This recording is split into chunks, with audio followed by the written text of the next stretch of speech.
মানুষ এখন। এই এসআইআরের নামে এনআরসি করা চলবে না, এই এসআইআরের নামে এনআরসি করা চলবে না। এসআইআরের নামে মানুষের বিভাজনের বিরুদ্ধে আমাদের লড়াই।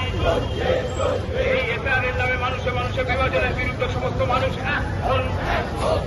এই দেশের সংবিধান রক্ষার্থে সমস্ত মানুষ এখন। এই দেশের সংবিধান রক্ষার্থে সমস্ত মানুষ এখন।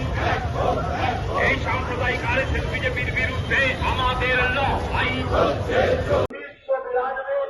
চলে আসো শুনে যায়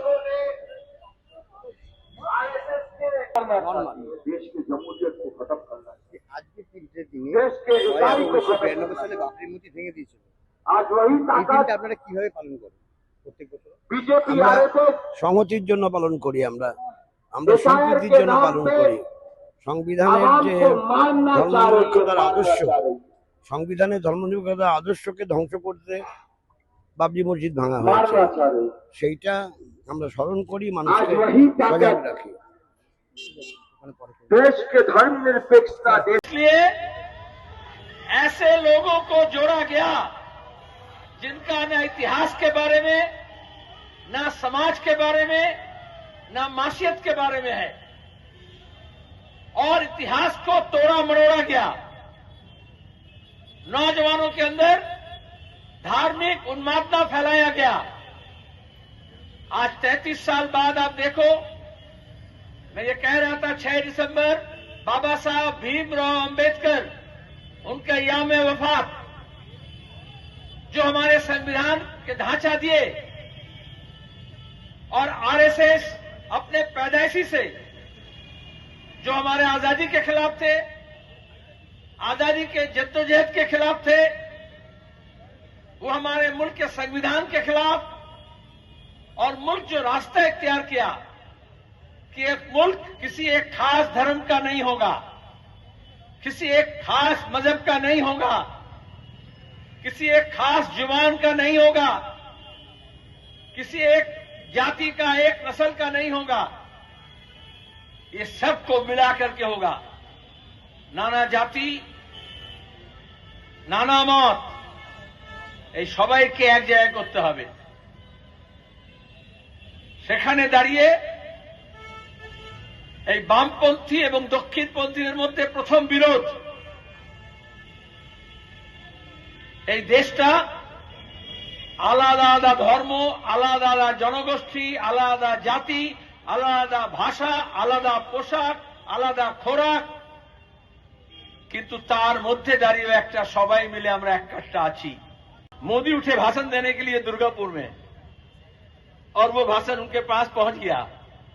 उन्होंने कहे, देखो हिंदू के देश में आज बंगाल में ये हालत है कि हिंदुओं को काटा जा रहा है और नदी में बसाने की बात की जा रही है। तो चुनाव से पहले हिंदू और मुसलमान बांट हुआ ना।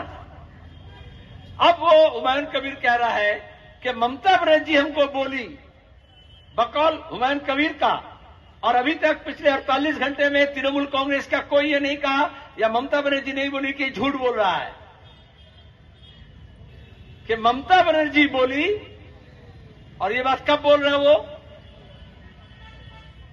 मामला पिछले साल का मई महीने का है, अप्रैल महीने का, जब उनको पार्टी से सस्पेंड किया गया। तो ये नफरत फैलाने के लिए, डर का माहौल बनाने के लिए, फिरका परस्ती नारा देने के लिए, बंटवारा करने के लिए, ममता बोले या ना बोले, लेकिन वो जब ऐलान किया तो तृणमूल से बोलना चाहिए था ये गलत है, ऐसा नहीं बोलना चाहिए, या इतना बोलना चाहिए कि हम इसके साथ नहीं हैं, ये अपना व्यक्तिगत मामला है। अक्सर बोलते रहते हैं, जब तृणमूल के लीडर लोग चोरी करके पकड़े जाते हैं, पार्थो चटर्जी वगैरह, तब तो ममता बनर्जी बोलती है उसका व्यक्तिगत मामला है, हमारा पार्टी का मामला नहीं है। तो उस वक्त चुनाव के वक्त बोलना चाहिए था, लेकिन नहीं बोली। चूंकि इसी तरह से तृणमूल कांग्रेस मोदी को भाषण देने का पॉइंट देने के लिए और बंटवारा करने के लिए मटेरियल सप्लाई किया। हमने कहा अधीर चौधरी मोहम्मद सलीम हारा नहीं, उनको हराया गया मजहबी जज्बात का इस्तेमाल करके। लेकिन वो नस्ल का मामला नहीं था, जो यहाँ रहता है, जो यहाँ जन्मा, उसका वोट का अधिकार होगा। लेकिन 2003 के बाद जब ये 2025 में हो रहा है, तो अभी ये सीए का मामला है, पिछले दरवाजे से एनआरसी किया जा रहा है, और अब ये कहा जा रहा है कि आप अपना फैमिली लिनियन से दिखाओ, तुम्हारा दादा कहां पैदा हुआ था, तुम्हारा नाना नानी कहां पैदा हुआ था। पहले था आप जहां पैदा हुए वहां पे, इसलिए सोनाली को लेकर इतना हंगामा इसलिए हो रहा था। वो आती है, वो अगर बच्चा बांग्लादेश में देगी तो उसका बच्चा बांग्लादेश का नागरिक हो जाएगा, यहां का नहीं होगा।